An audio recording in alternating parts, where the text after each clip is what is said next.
Hello everyone, and a very good afternoon to you, and welcome to the Vision Schools Scotland's 4th Annual Awards.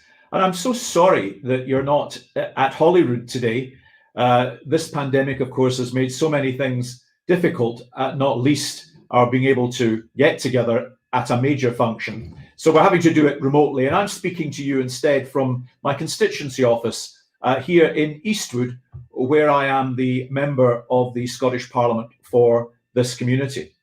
And that's significant, I suppose, in the context of this afternoon's proceedings, because Eastwood is where some 50% of Scotland's Jewish population now live. As I was growing up, my neighbours and my friends were typically Jewish. It was a bigger community then than it is today. And in those decades of the 60s, 70s and 80s, I was enormously privileged to get to know many of those families, amongst whom, of course, were those who had stories to tell. But what was so extraordinary back then was that nobody did. It really wasn't until the 1970s and two major television programs, Jacob Bronowski's The Ascent of Man, which the BBC produced, and ITV's The World at War, when graphic footage and understanding of the Holocaust first really exploded onto television screens, and people came to truly understand what had happened. And in the period since, many of those people, particularly as they realized that they have been aging and that potentially their stories could be lost with them, so many of them have stepped forward and been part of the education of what the Holocaust was all about. And of course, in many schools will also visited through the Holocaust Education Trust, Auschwitz, and had an opportunity to see it firsthand, what that camp looked like and represented.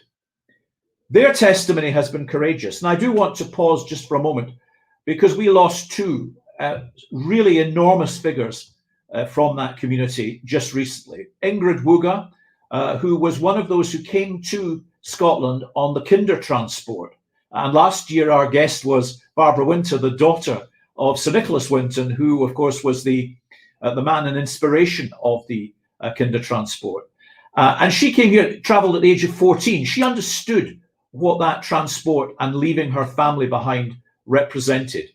And in common with the other person we lost, Judith Rosenberg, who at 98 was Scotland's last survivor of Auschwitz itself. They determined that they were going to live life to the full. They didn't want their lives to be determined by that experience, but by their determination to live life to the full. But in the years subsequently, to complement that by personally giving so much time to educate others. And many of you may have met Ingrid, in fact, because she and her husband Henry toured around many of the schools explaining their experience. Today, then, it's absolutely vital that we carry on this legacy with an education such as the Vision Schools Scotland programme. And today we're going to hear from the Deputy First Minister, John Swinney, who I'm delighted is here. We're also going to hear from Robert Rinder, who some of you may have seen in Strictly Come Dancing. I don't know. I know my colleague Ruth Davidson here in the Parliament interviewed him on her radio show just a couple of weeks ago, but much more profoundly, last autumn he produced two really impressive, harrowing and compelling documentaries tracing the journey of some through their legacy and remembrance through the concentration camps of Europe. And we're now going to have our proceedings led by Dr. Paula Khan. She's a reader in education at the University of the West of Scotland, a director of Vision Schools Scotland, and she teaches in Holocaust education. She's had several books published on the subject and is a founding trustee of the UK Holocaust Memorial Day Trust, and has been a delegate to the International Holocaust Remembrance Alliance since 2009. So it's my very great pleasure now to introduce to you Dr. Paula Khan. Paula. Thank you. Thank you, Mr. Carlow, for your very wonderful introduction. Sorry about my croaking here. Thank you for your wonderful introduction and for your consistent, continuous support of Vision Schools Scotland. It's absolutely fantastic that here you are for the third time introducing our Vision Schools Scotland Awards event. Thank you so much. And thanks also, I want to say thanks to Mrs. Bailey also, because she was so looking forward to hosting this event with you. I suppose one of the advantages of an online event is that it is being recorded, and that its link will shortly be posted on the Vision Schools Scotland website and blog. And it means that Mrs. Bailey, along with other MSPs and other people who aren't able to attend this afternoon, will be able to view it at their own convenience. Thanks also to our political patrons, Emma Harper, Alex Cole-Hamilton and Alison Johnston, for their additional support. As you said, Mr. Carlock, we were so hoping that we could be at the Scottish Parliament for this event. And just to clarify to those who are watching just now, this event is the 2020 Vision Schools Scotland's event that was initially planned for last November, but sadly had to be postponed. Let's hope we can meet together in the Scottish Parliament for the 2021 event later this year. Another benefit of an online event, though, is that you, the audience, extend beyond Scotland, and a special welcome to you all. Of course, on a cold day like it is today in Scotland, another important benefit is that we're in the comfort of our own homes. And I would like to point out that we do have a chat function, which is on the right-hand side of the screen. This will be kept open for 20 minutes after the event, so please do send us your comments. I'm sure it's no surprise to anyone when I say that this has been a particularly difficult year. I never imagined that schools would be faced with school closures, and lengthy ones at that, and that teachers faced with such exceptional challenges that would continue today. It's important to recognise that as well as impacting on the education sector, this pandemic is impacting on the charity sector too. And we are so very grateful that the Association of Jewish Refugees and the Gordon Cook Foundation continue to support us. Thank you. And during this uncertain and unprecedented time, Vision Schools Scotland has continued to grow. It's continued to support teachers in their professional practice of Holocaust education, and it's continued to recognise effective, sustained practice of Holocaust teaching in schools across Scotland. Given the immense challenges that schools experienced in 2020, I'm sure you share our appreciation of the schools we recognise today, as they have worked so very hard to receive this award. Further, despite their current difficult circumstances, they managed to develop their online teaching of the Holocaust to commemorate Holocaust Memorial Day last month, sometimes over a period of more than 1 week. There are 5 schools who are receiving the award today. 4 of these are receiving Level 1 awards, and 1 is receiving the higher Level 2 award. The Level 1 schools are going to Alva Academy in Clackmannanshire, Christon High School in North Lanarkshire, Griff High School in Renfrewshire, and Mearns Castle High School in East Renfrewshire. Our Level 2 award is given to Barhead High School in East Renfrewshire. This means there are now 19 Vision schools that are represented in 10 local authorities in Scotland. We're therefore on course in meeting our aim of having at least 1 Vision school in each authority. And hopefully we'll be closer to this by the end of this year, as another 11 schools have expressed an interest in becoming a Vision school in 2021. I'm now delighted that Lord Eric Pickles, the UK Special Envoy in Post-Holocaust Studies and a former Vision Schools Scotland guest speaker, would like to congratulate these schools personally on their success in this special message. Over the past year, we've all faced a degree of uncertainty. Schools have been closed for a significant part of the year, and pupils and teachers have both faced isolation and in some cases the effects of the coronavirus itself. And yet I'm very pleased that Scotland has still found time to participate in the absolutely excellent Vision School's Holocaust education programme. I'm really pleased to be able to congratulate the pupils and the teachers of the 5 schools who have worked so hard over the year and are now proud recipients of the Vision School Award.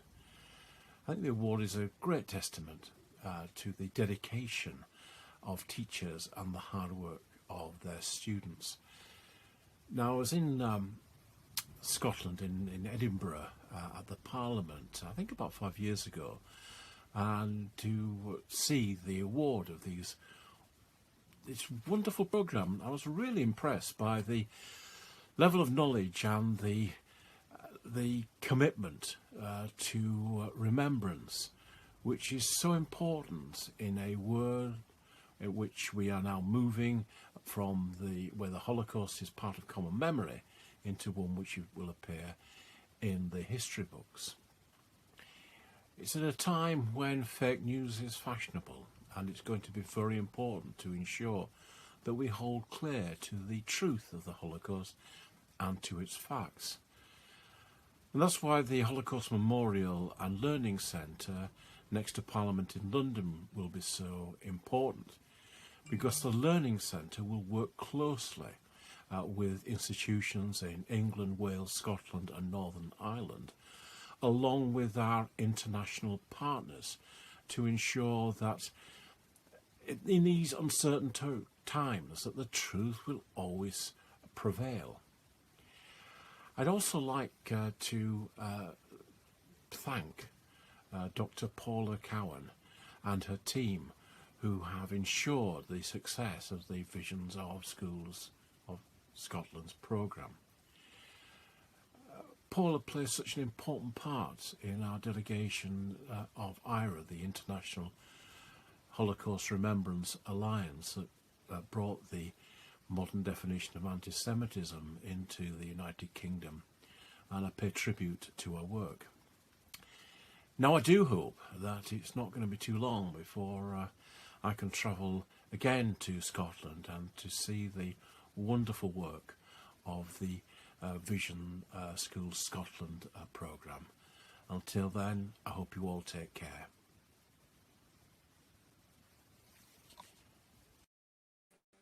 And thank you to Lord Pickles. 2020 started well, with Vision School Scotland being asked by the presiding officer, Mr. Ken McIntosh, to nominate a school to deliver the Time for Reflection on Holocaust Memorial Day at the Scottish Parliament. We were delighted that Mr. Stephen Stone, head teacher of St. Roch's Secondary School, a Level 2 Vision school, accepted this invitation and spoke of the value and benefits of Holocaust education in his school.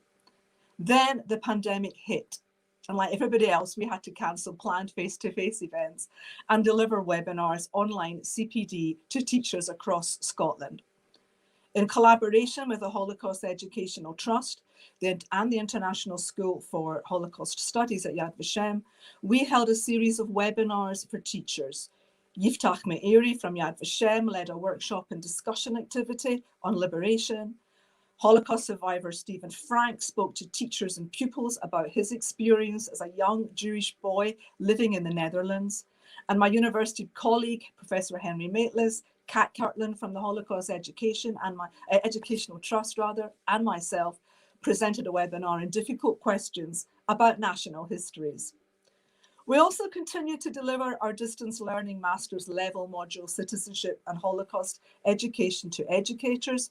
And with funding from the Ralph Slater Foundation, we're able to subsidise 8 teachers from the Vision Schools network on this module. Last year, Vision Schools Scotland introduced a new award called a Recognition of Commitment Award that was awarded to schools that demonstrated a commitment to Holocaust education and had met some of the criteria of Vision Schools. Further, Vision Schools Scotland produced and wrote the second edition of the Holocaust Teaching Resource for Secondary Schools, which is based on the survivor testimony of the late Marianne Grant. First published by the Scottish Executive and Learning and Teaching Scotland in 2002, the film testimony, which was made in VHS format, if anybody of you remember what VHS format is is now obsolete, and we were committed to making this resource available to a new generation. Born in Prague in the Czech Republic, Marianne lived in Scotland for more than 50 years. Her story begins in 1939 when the German army occupied Prague, and Marianne was then 18 years old. Our thanks to filmmaker Rex Bloomstein for digitising and enhancing the quality of this film, to the Netherlee Clarkston Charitable Trust for its support with additional filming costs, and to Marianne's daughter Geraldine Grant for her assistance. This online resource comprises a film and a teacher manual with transcripts, suggested activities and hyperlinks, and it will be freely available to all schools from next month. I'm delighted this afternoon to be able to announce to you just now that this resource will be hosted by the General Teaching Council of Scotland and placed in the Equality and Diversity Hub on its website. This means that all Scottish teachers will be able to easily access this excellent resource. We're now going to show you a short extract from this film.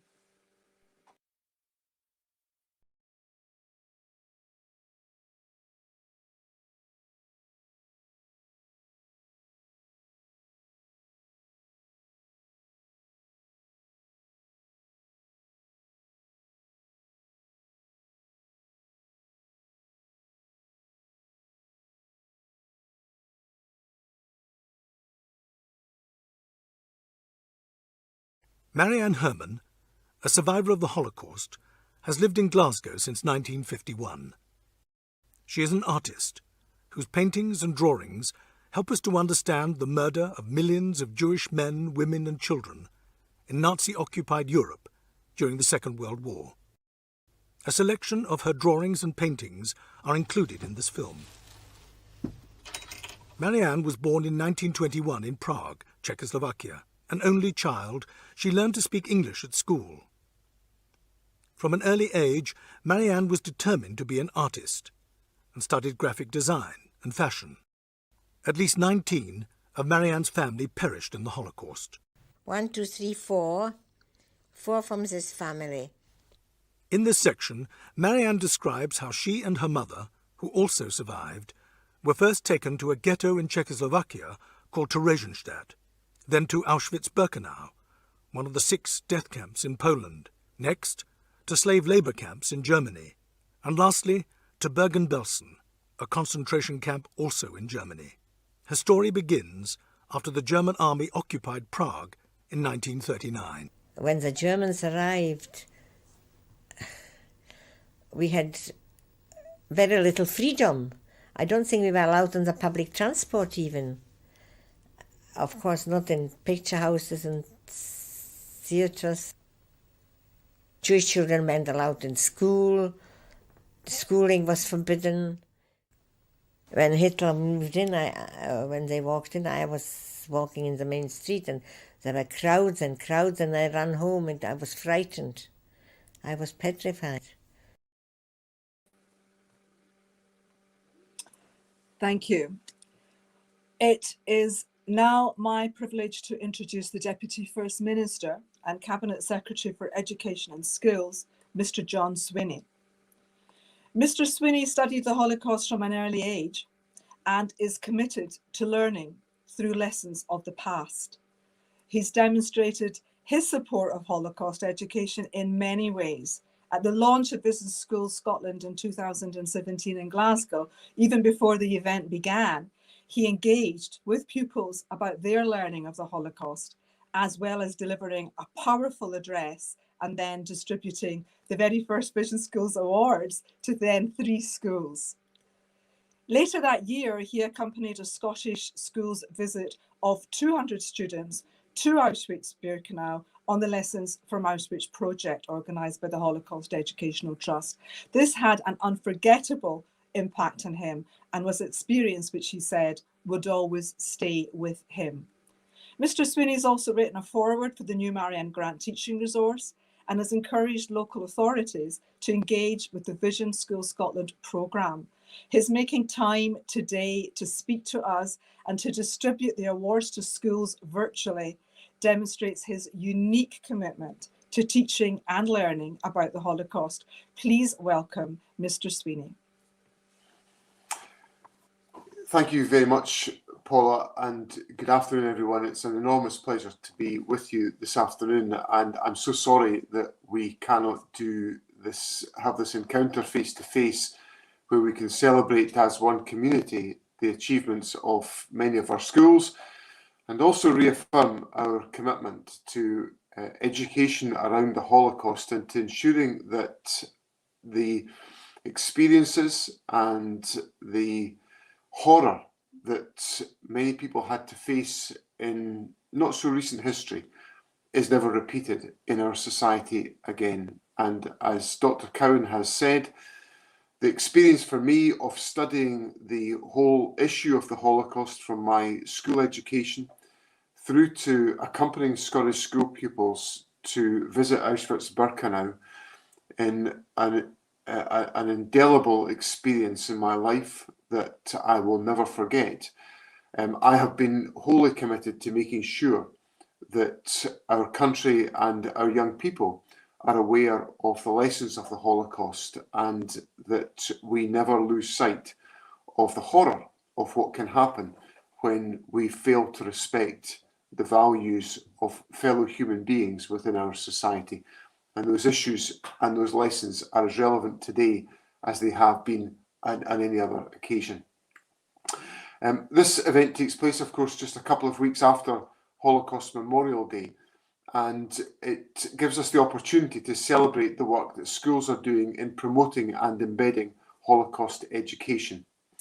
I'd like to thank Vision Schools Scotland and everyone else who's played a part in organising what promises to be a rich and rewarding event this afternoon, albeit in more challenging circumstances than any of us would like to experience. We have a collective societal responsibility to promote strong, inclusive and respectful communities, and to stand against hatred and prejudice in all of their forms. The Scottish Government is committed to tackling all forms of discrimination and promoting a society based on mutual trust, respect and understanding, where people from different backgrounds can flourish. Dialogue and learning are essential to this ambition. They allow us to strengthen and enhance connections across communities, to lower barriers, to eliminate fear and improve understanding. And it is essential that these conversations start in school. Our education system is focused on ensuring that every young person in Scotland develops the 4 capacities at the heart of Scotland's curriculum, that they become successful learners, confident individuals, responsible citizens and effective contributors. Holocaust education provides an ideal prism through which to nurture these capacities. As lived memory of the Holocaust fades, it makes the work to know and understand it on a personal and practical level all the more vital. It is essential that our young people are given not just an insight into the horrors of the Holocaust, but opportunities to understand why it happened and help them play their part in keeping Holocaust remembrance alive in our communities. The work of Vision Schools Scotland has flourished since its launch in 2017. Having started with just 3 schools, more than 40 schools are now benefiting from working with Vision Schools Scotland, and the opportunities to share good practice in school-based Holocaust education will be becoming ever richer. I'm heartened by the commitment of the schools, teachers and young people who have participated in the programme. I'm sure that the emphasis placed on the importance of continued professional learning and Holocaust education for teachers has helped the educators involved to develop confidence and proficiency in sensitively teaching this complex subject. The opportunity for the young people involved to reflect on their learning and experience with their peers will equip them with the skills, language and sensitivity to play their part in promoting those inclusive and respectful communities that I mentioned earlier.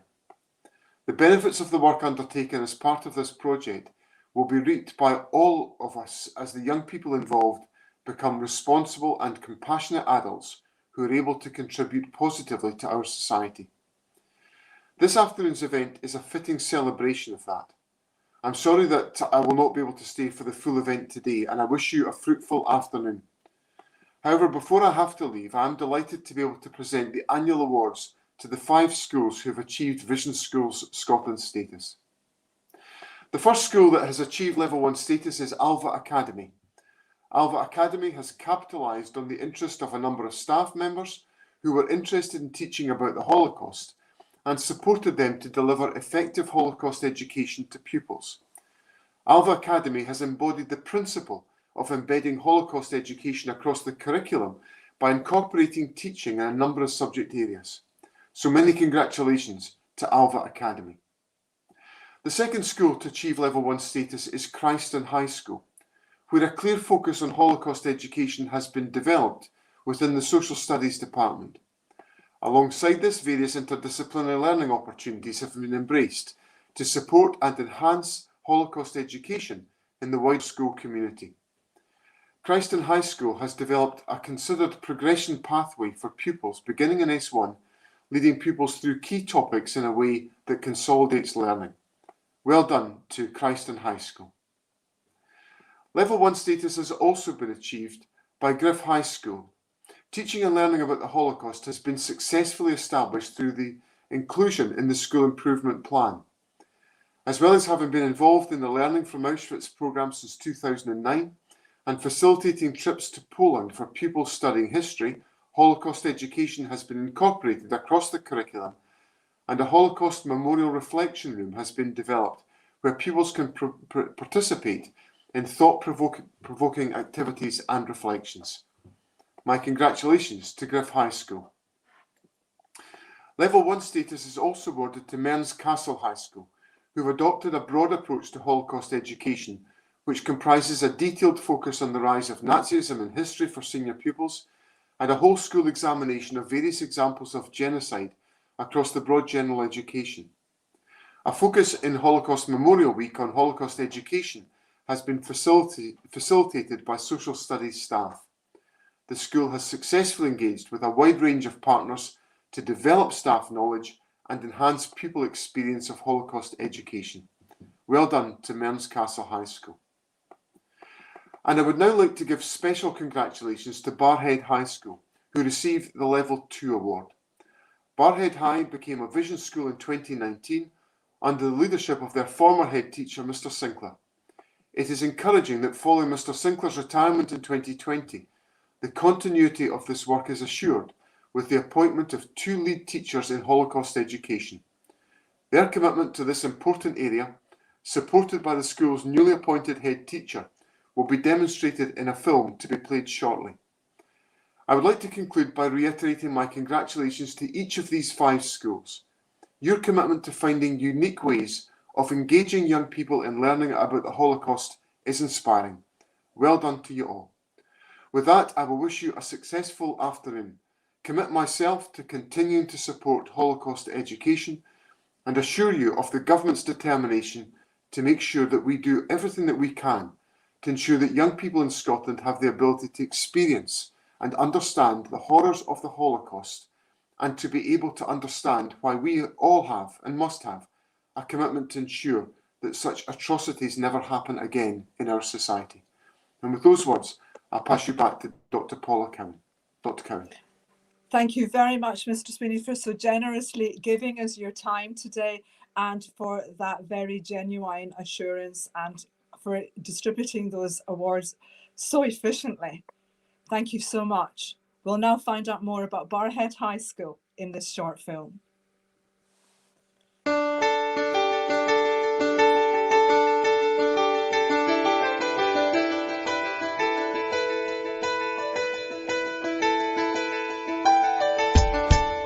Barhead High has benefited greatly by participating in the Vision Schools. It has given us an opportunity to celebrate diversity and most definitely promote equality and tolerance across our school community. It's also been a fabulous opportunity for teachers out with the traditional subjects that would normally participate in teaching Holocaust, social subjects, and it's meant that teachers from across the school have had the opportunity to be involved in CLPL activities, and widened their knowledge, and that has just enhanced and ensured that all our staff are committed across the school community. So for us, it's been a fabulous opportunity, and it's been great to be, successful in achieving this award, and we will continue to make sure that we are committed as a school community. At Barhead High School, we are fortunate that the senior leadership team have always encouraged us to be looking for new opportunities in Holocaust education. We're also given support when we're looking to bring in outside speakers, and senior leadership will try to make time to be present, but also to facilitate that, including cover. We're very fortunate that SLT across the board are very supportive of our approaches in Holocaust education. At Barhead, a lot of our work around Holocaust education is people-led.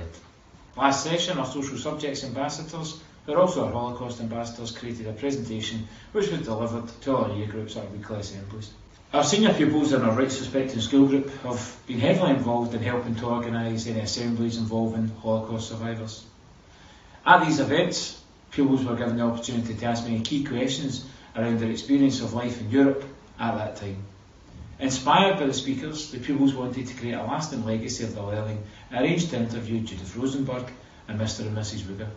The video that was created now provides a valuable learning tool for teachers to use in the classroom, and has been shared widely with other schools across East Renfrewshire. This interaction with survivors helps pupils to make real links between their learning and the reality of this time period in history and the shadow that it casts on our society. We created this presentation during lunch. We made sure the teachers checked it and they made sure it was okay. We presented it to all of the assemblies from S1 to S6, and we realised that this doesn't just happen in World War II, and we're going to work with the new S1s to create a new one. In S2 PSHE we've been learning about respect and how it's a school value. We've been looking at anti-Semitism and how it starts with a lack of respect. We looked at World War II in modern examples. We know it still happens today and we need to learn about it. The Lewis came in to talk to us about their experience of living through the Holocaust. This makes us realise that it was a real life event and it's not a thing of the past. We also had Mike Haynes come in to talk to us about how his brother was murdered by ISIS and how he promotes tolerance. This makes us understand the equality that needs to be understood in today's world. We study the Holocaust in history and RME as well as other places. We know that it's not a thing of the past and that it still impacts people to this day. We look at the roots of the Holocaust and the subtle discrimination that led to the death of millions of people.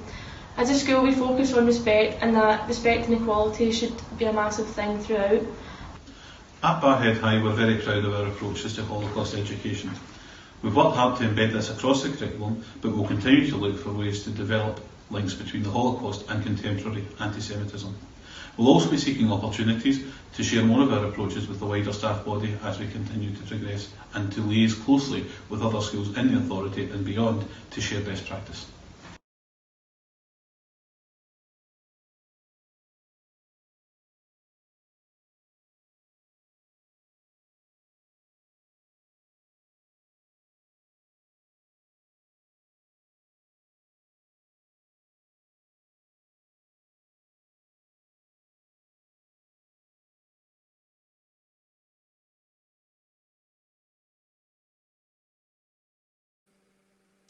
And congratulations to those 5 vision schools. Really well done. And we do so look forward to working with you very, very soon. It's now my pleasure to introduce our special guest speaker, Robert Rinder. Robert Rinder studied politics and modern history at the University of Manchester. Interested in an acting career, he famously decided against that because his close friend was Benedict Cumberbatch, who in Robert's own words was so good. Robert is a barrister turned writer and broadcaster. In 2014, while still practicing as a barrister, he began starring in his reality court show Judge Rinder on television. And in 2016, he presented Judge Rinder's Crime Stories and the Rob Rinder Verdict, as well as hosting his own BBC Radio 5 live series, Raising the Bar, that aims to demystify the legal system. He's also a columnist for The Sun and the London Evening Standard newspapers, and if that's not enough, he successfully ran a London marathon and last year completed the Sports Relief Marathon across the Namibian desert. His participation in Who Do You Think You Are in 2018 retraced the story of his Holocaust survivor maternal grandfather. Following this, Robert embarked on an emotional journey exploring his family's history further, resulting in a two-part documentary, My Family, The Holocaust and Me, shown on the BBC last year. As survivors of the Holocaust diminish, this documentary was and is so important in that it recorded the lives of ordinary individuals, very ordinary people, as well as those who were remarkable. It also showed how the geographical scale of the Holocaust across Europe, and also about how other descendants found out more about their family's stories that for years had only been hints and whispers. We're absolutely delighted that Robert will not only speak to us in a minute, but is also at the very end going to take some questions from our Vive Vision schools, from our students. So please do welcome Mr. Robert Rinder. Thank you, Dr. Cowan, also Mr. Carlo, and also to the Deputy First Minister Swinney for being here today. But their presence is important, but perhaps less significant than the heroes of the 5 schools that are here, and of course the critical work of Vision Scotland. And I want to name them: Alva Academy, Christon School, Griff, Mearns and Barhead High School. What you do today is enormously important, not just by being here, but in dark and in really challenging times. You represent an essential light, because you are, amongst all of us, a representation of the best of who we are at our best and who we can be. Today I'm going to talk about 2 things. Firstly, about the critical nature of learning about the Holocaust, and not just why it's important, but why there's a special responsibility which permeates into the work of Vision Scotland. It's the thread that really underlies its work and the tapestry that cloaks all of the stories that we tell. And secondly, a little bit about making my documentary, and really how we sort about going about rethinking telling the stories of the Holocaust and thinking about reframing those stories in the modern world. And before I start, again, I don't want to reiterate, I want to celebrate each and every one of you here today.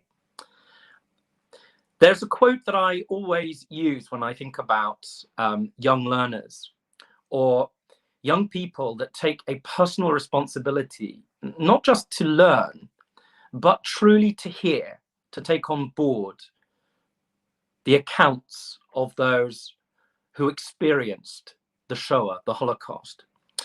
And the quote is this. She said throughout her life, but louder before she died, that you can't practice any of the virtues in life, goodness, generosity, any of the stuff that you'd want to believe that you are, without courage.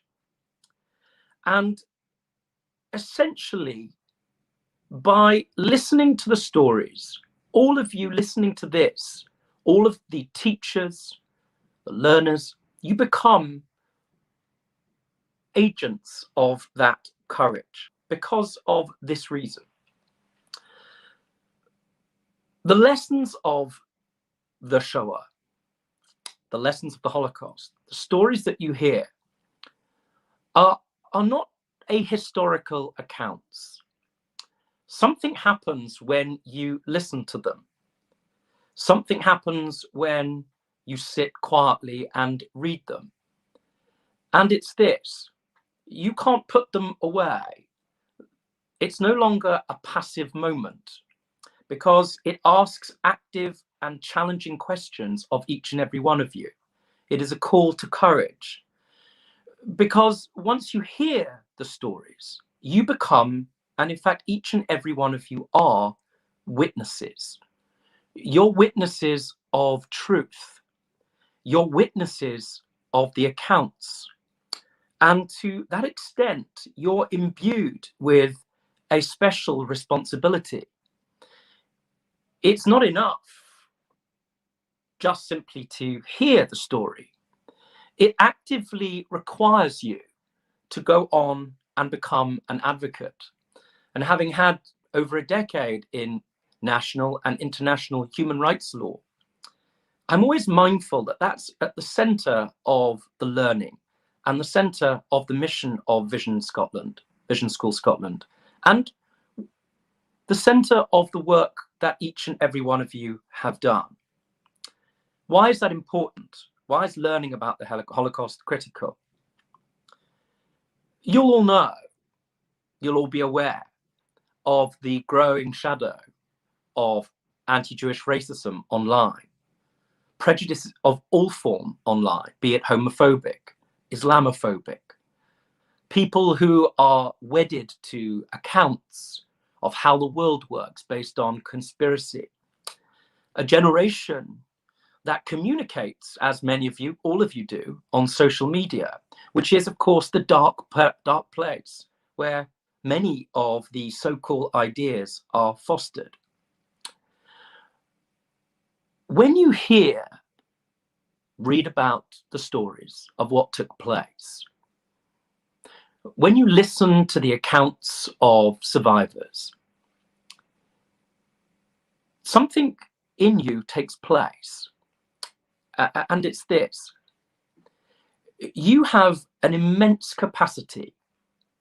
These days, people's views tend not to sit in the logical cortex of their brain. And there's a variety of reasons for that. You're very unlikely to be able to change somebody's mind who's got perhaps an idea which has been fostered online by deploying logical argument. It nearly never changes people's points of view. But there are ways in which you have an immense power, and it's this. Because facts, though important, though critical, are not really the way in which you're going to be able meaningfully to affect somebody's point of view, there's something else that's really important, which is this. When you listen to somebody that's got, perhaps, who's got a particularly bad point of view, you, when you've learnt about the Holocaust, are imbued with a weapon. You're imbued not just with the truth, but with the power and the responsibility of telling that person's story. Very often we know that people's political points of view no longer sit in the logical part of their brain. It sits in the bit of the mind where emotion is governed. And very often that's bound up in people's identity. And so deploying a fact doesn't necessarily change people, doesn't persuade them. But saying to somebody who might be espousing difficult beliefs, saying you've heard them, of course, telling them they're wrong and here are the facts, but saying also, I'd like to tell you a story. And my story is perhaps of the survivor, perhaps of your experience going to stand on the ground of Auschwitz. Perhaps it's how the Holocaust emerged. One story. And that's especially relevant and particularly important as the number of survivors amongst us in our world and within our communities, as their lights are diminished, that the responsibility lives on and lives on in you. You have that enormous power as a key witness to go on to become advocates. With great power comes great responsibility. Learning of the Holocaust is important for that reason, because of the power that it gives you, and because you use that power with critical courage. But of course, it's all of our responsibility. Some of you may have seen the documentary that I made alongside some brilliant filmmakers. And it was a challenging documentary to make for a number of reasons. Perhaps the main reason it was difficult to make a documentary about the Holocaust is because very often you're met with the critical question as to, well, what and why do we tell this story now? And the answer is, of course, that the story is perennially relevant. It matters to each and every one of us, all of humankind, regardless of your background. But how do we tell it with a renewed sense of urgency, of connection? And what's the central mission that we have when we tell that story? And we decided that there were three things that we really wanted to do. The first thing was to answer something of a problem. And it's a challenging problem, to be sure. Many of you, some of you will be aware, of course, some of you may have visited the extraordinary curated museum of Auschwitz. One of the difficulties of talking about the experience of the Holocaust, its impact, is that it's often shown in film through the prism of black and white, as if it happened at historical arm's length some time ago, beyond the reach of each and every one of us, to our grandparents or our great-grandparents. Also, that it happened in Eastern Europe. It was, if you like, an explosion of violence of one unassimilated community against another. That it all started in some backwater somewhere, and so consequently hasn't really got any resonance for each and every one of us today. And so each of the stories that we picked, the human stories of second generation survivors wanting to find out about their parents, each one of them took place in Western Europe, and that really mattered. And very quickly, I'd like to focus on that now. The reason for that was essential. When we think about 1930s Berlin, the clubs, the parties, when we look at the architecture of Amsterdam around the same time, we're looking at historical moment of real advance. And I'm talking directly to the students in schools who, despite the lockdown, may remember going to pubs perhaps, being in part of their communities where people had parties, access to voting, women's rights, and the secure belief that we were living in a moment of advanced Western liberal democracy. Every one of the stories we told was located in a part of the world where people felt absolutely confident about that. And what did it take? It took the right economic conditions of catastrophe. It took people to feel aggrieved by a treaty.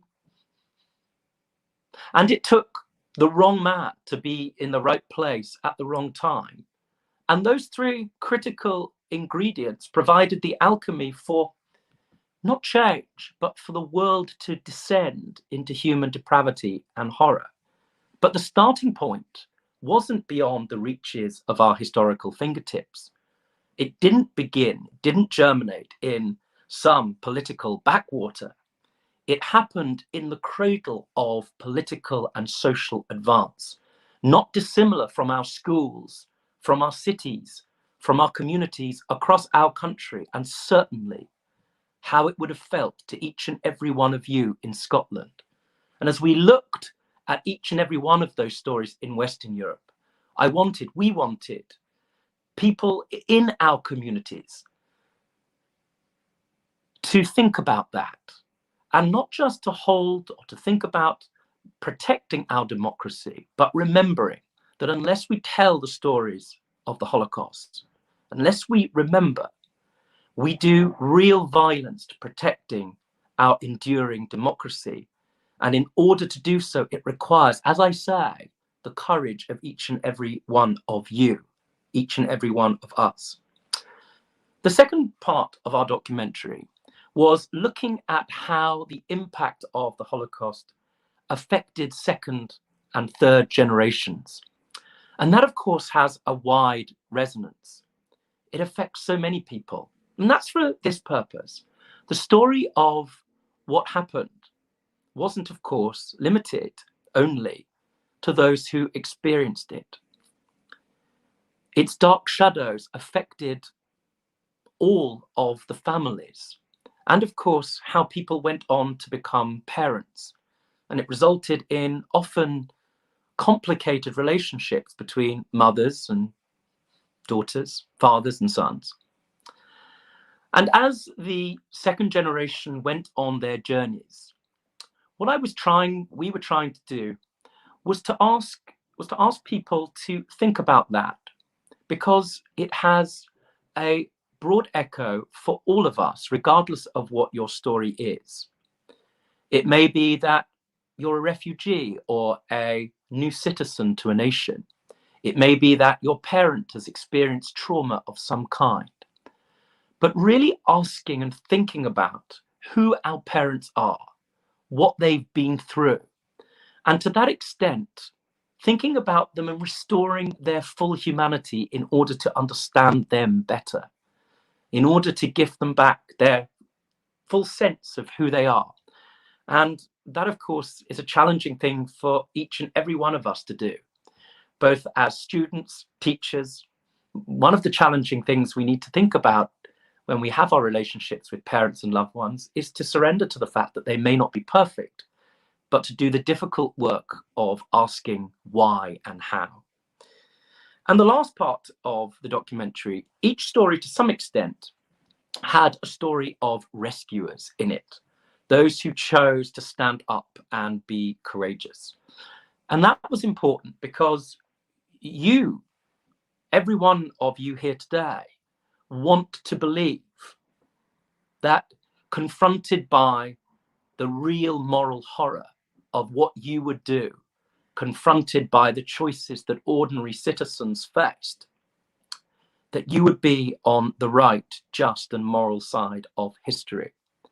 And it's by recounting the stories of the righteous, people not much older than you, Marianne Cohn, who from the age of 18 to 21, within reaching distance of where you are, saved the lives of hundreds of people who have gone on to have thousands of descendants.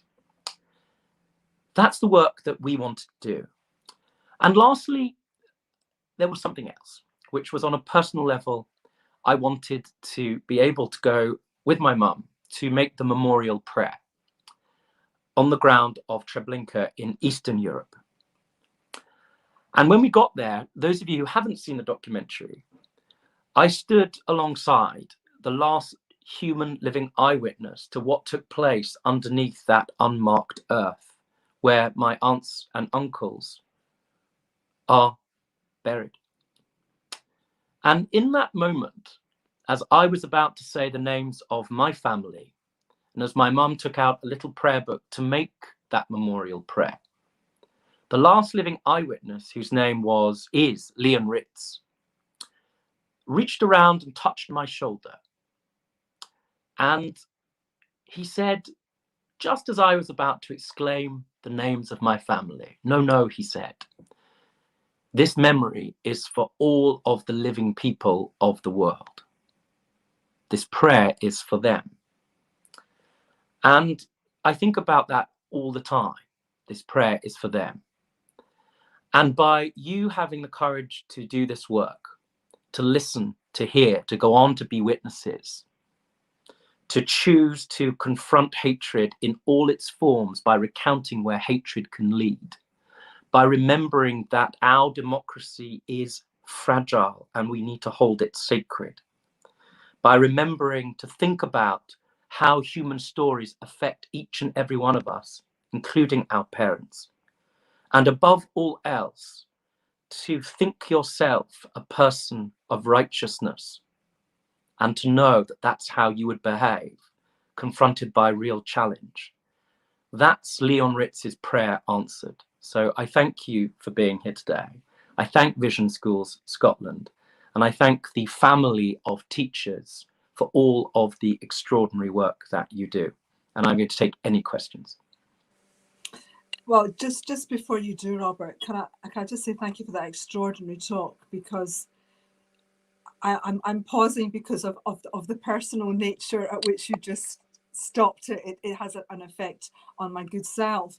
But you started off by talking about the responsibility that young people have, and it's not just the young people, it's young people as teachers, young people as learners. It's that responsibility that everybody has, and you were saying it as their responsibilities. I think you said as a key witness to become advocates, which I think is a lovely way of putting it, a very unique way of putting it. And of course, you began your address by talking about what you regard the dark part of our society today, which is when social media is being used for quite negative things, as you talked about Islamophobia, homophobia, anti-Semitism, etc. So you really covered a lot there, and I thank you so much for that. Yes, I am going to invite some questions from our students. So could our students on the chat line please please do start writing some questions. I've got a few prepared ones here to start us off. This one's from Alva Academy, and it says, what do you think your grandfather would want young people today to know or understand about the Holocaust? As I speak to you today, you know, it's a real privilege to say this. Whilst I've been on the call to you, you may have seen I got distracted for a moment. It's because I received an email seconds ago from the historian that I met in my Who Do You Think You Are, who told me that his grandfather and my grandfather had been best friends, and I'd never met this person, but he's the specialist historian for the town where my grandfather came from. And he just sent me an email now to remind me that it was, in fact, my grandfather's birthday today. And he would have been 98. So thank you, Alva Academy, for asking that question. It's curiously beautiful that you should have started off today by asking it. I don't know what he would have wanted. What I can say with confidence is this. He passionately loved the rule of law and loved all of the things about our nations, depending on your point of view, but that we share. He would want two things. Firstly, for Holocaust education to be part of a broad discussion about how we use and think about the lessons of the Holocaust to protect, preserve, and defend our democracy and democratic values. That really mattered to him. Let me help you with what I mean by that. I went with my grandfather sometimes to Speaker's Corner. This was back in the day when you had to look into the face of Twitter trolls. And this was a man who had quite literally touched the face of tyranny and knew where it could lead. And we would listen sometimes to the worst anti-Semitic bile. And he would say, Hess, you see, in this country, speak like that, this man can say whatever he wants. He would read voraciously accounts, including all of the anatomies of the Nuremberg trials.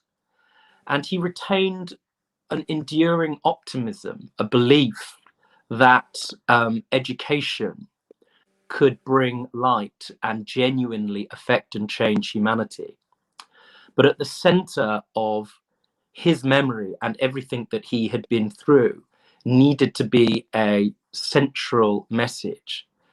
And he would often talk about it, albeit in a slightly, not necessarily a clear way, but the messages that he gave and the things that he talked about were really the kind of fragility of the world around us, and that it was up to us, each and every one of us, to tell the stories. So what he would want, I think, is for us optimistically to remember not just his family, but the family of so many millions lost, and to use the horror of what happened, that darkness, and use the threads of it to weave it into a tapestry of light, regardless of whatever your background is.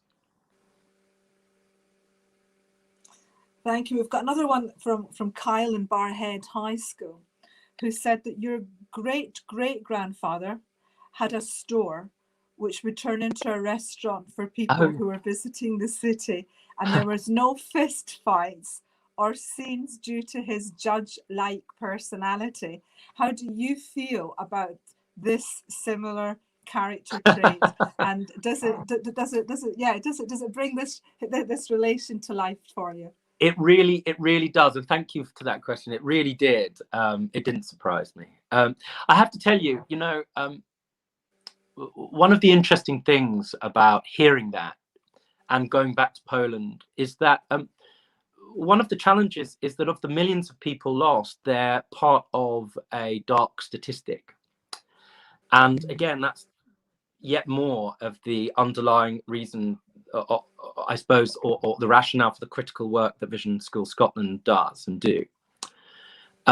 When I went to Poland for my Who Do You Think You Are, I knew the names of my aunts and uncles who had died, but they were just names on a piece of paper in Yad Vashem. And so sitting in the building where my grandfather grew up and touching the bricks and the banisters and all of it, which had the imprint of human memory there, I was also gifted an almanac, a little periodical that the historian's grandfather had kept. And in that periodical, it had whole sentences, words about my great-grandfather. He was small in stature, but high in hopes. The children were good at school and enjoyed acting. And every word, every verb, every noun breathed life back into them. And that's one of the things I think in Holocaust education that HET and you do so well, is that we remember that behind every terrifying number, there's an individual with a human story represented. And that when we tell the stories, when we think about how we're going to become advocates, remembering to tell those human stories in order to generate as much connection as possible with the listener is really, really critical. That was an extraordinary thing, I should say as well, that you saw that I didn't know how that story ended. And I found myself at speaking to a woman who was the last living eyewitness to a massacre that had taken place where my family had been victims. And I didn't have told this story before, but you saw a little bit on camera. We had an interpreter who stopped interpreting a little bit. And my Russian's not great, but it's good enough to have understood what she was saying. And I carried on the interview. And there's a trigger warning here because it's a pretty dark story, but she described the scene of the mass grave. She described its dimensions. She described the earth moving. She described what happened in the days after this terrible event. And then I was told I was going to a Soviet memorial. And most Soviet memorials, you'll know, Dr. Cowan, dotted about Russia, have in Russian, in Cyrillic, that there are Soviet citizens lying there, but they don't delineate with any specificity that there are Jews or perhaps members of the gypsy communities, etc. So I expected to go to a stone monolith. And as any of the audience, any of the learners or any of the teachers will have seen in the documentary, what I was in fact confronted by was precisely the mass grave that this woman had described to me. The mound was exactly as she had articulated. And I have to say, you saw it on camera, it affected me in a way that I absolutely hadn't anticipated. They pointed the camera and said, "What's the response?" And my immediate response wasn't just to think about what that earth represented in history to my family, and partly, I suspect, informed by some of the work that I'd done leading up to leaving the bar. It felt like such an articulate expression of something that we know and we think about and should be mindful of even today, even as we sit here in our homes or our schools, which is that's not the only mound of earth like that in the world. And it felt like a darkly poetic expression of that. And of course, as we sit here today, we also need to be mindful that that's happening even now, and it shouldn't be a political thing to say that we're mindful today, for example, of the Uyghur Muslims. Thanks for that. And I was going to ask one final question, which I think we've just got time for, because it kind of leads quite nicely from the point you've just made. It comes from Griff High School, who's asked, how do you think the Holocaust changed Jewish communities' views and attitudes towards other targeted or disadvantaged minorities? That's a really broad, that's a difficult question to answer. I mean, I think the fact is that amongst the Jewish communities, there are an extraordinary number of organizations who aren't just involved in Holocaust education, but understanding the impact, the extent, the personal connection they have of victimhood of that magnitude, have a personal sensitivity to what that means, and perhaps a more acute sense of responsibility of sharing that with the rest of the world. And so I think that's the answer. The Jews weren't just a marginalized people because of the Holocaust. The story of the Jewish people, it's critical we remember this, has always been one of diaspora, of marginalization, of discrimination. It's sewn into the threads of who we are as a people.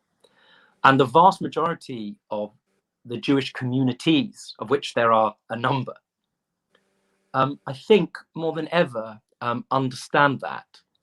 And they don't just understand that.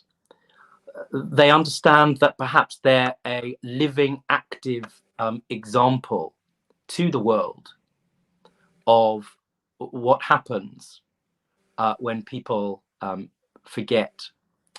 And so it's a big question. Mm-hmm. I think by and large, the Jewish communities have responded with a sense of an understanding of their example for the world. Mm-hmm. Thank you for that, and thank you for answering some of our students' questions. That's just been fantastic, and I think that the idea of we've got to acknowledge that our democracy is very fragile and we should appreciate it is a very strong message. So thank you very much, Robert. I'd now like to welcome Kat Kirkland to give the vote of thanks.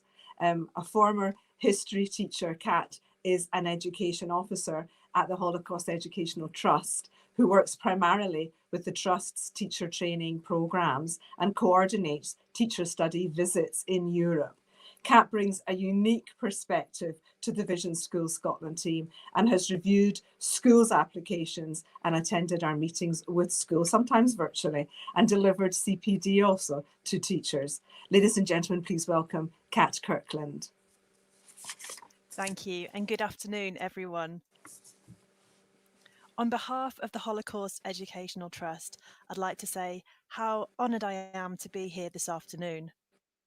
The Trust has partnered with Vision Schools Scotland, and we are delighted to be able to continue to provide CPL opportunities for teachers involved in the programme. I'd like to begin this afternoon by thanking Mr. Jackson Carlott and Mrs. Jackie Bailey for assisting, supporting, and hosting today's event. I'd also like to thank Deputy First Minister John Swinney for his address, for distributing today's awards, and for speaking about his own experiences on the Lessons from Auschwitz project. I'd like to thank, of course, special guest speaker Robert Rinder for talking about his personal reflections so clearly and succinctly, and for giving us all such a great deal to think about this afternoon. My thanks, of course, go to the Vision Schools Scotland team at the University of the West of Scotland and its director, Dr. Paula Khan. That the programme has not just continued, but in fact has thrived in spite of the challenges that this year has posed, is testament to your hard work and commitment. And finally, I'd like to say thank you to all the schools for their participation and commitment to Holocaust education. Having met some of the teachers at CPL sessions throughout the years, including some this year online, I know the pride you take in making Holocaust education in your own schools robust, meaningful, and engaging. And thank you for all that you do for your students to continue all of this valuable work. I hope to see all the teachers soon once again. But for now, I'd like to say thank you once again to Dr. Cowan for inviting me to speak this afternoon, and wish you all a good afternoon. Thank you so much, Kat. And we do look forward to working with you at our next events for teachers. And they're coming up pretty soon, so I hope you're ready and waiting. In closing this event, thank you to my colleagues on the Vision Schools Scotland team at the University of the West of Scotland. We kindly request that our teachers who are watching here and are attending this event, please do keep checking our blog on our website for new information and forthcoming teacher events. We look forward to seeing you at our shared practice events in April and June. It'd be lovely if one of these could be face-to-face and not online. But until then, congratulations once again to our schools. Thanks again to our host, the Deputy First Minister, and Robert Rinder, and please do stay safe.